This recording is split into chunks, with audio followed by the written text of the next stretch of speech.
Okay तो बहुत सारे का क्वेश्चन था कि सर मनी अगर अनकाउंटेबल नॉन है तो फिर रुपी काउंटेबल नॉन क्यों है, क्या डिफरेंस है मनी में और रुपीज में।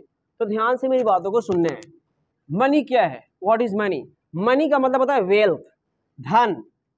मनी का मतलब होता है वेल्थ, धन।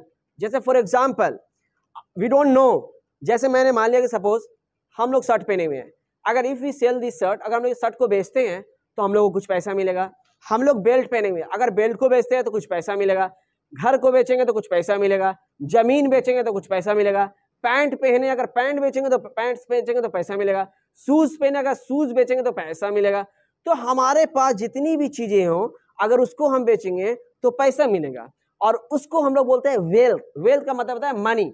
लेकिन उसको हम लोग काउंट नहीं कर सकते। वी डोंट नो कि शर्ट हम लोग कितने में बेचेंगे, कितना पैसा मिलेगा। वी डोंट नो कि अगर जमीन बेचेंगे तो कितना पैसा मिलेगा। वी डोंट नो कि अगर बेल्ट बेचेंगे तो कितना पैसा मिलेगा।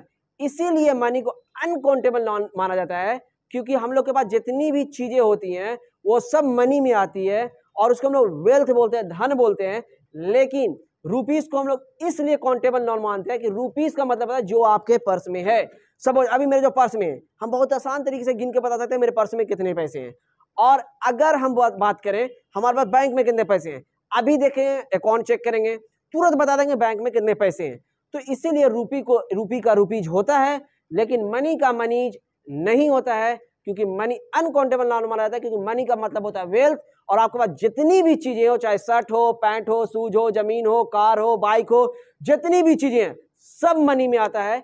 इसीलिए मनी को अनकाउंटेबल नॉन माना जाता है और रुपीज को काउंटेबल नॉन माना जाता है। आई होप आज के बाद आपको किसी तरह का प्रॉब्लम नहीं हो। Thank you.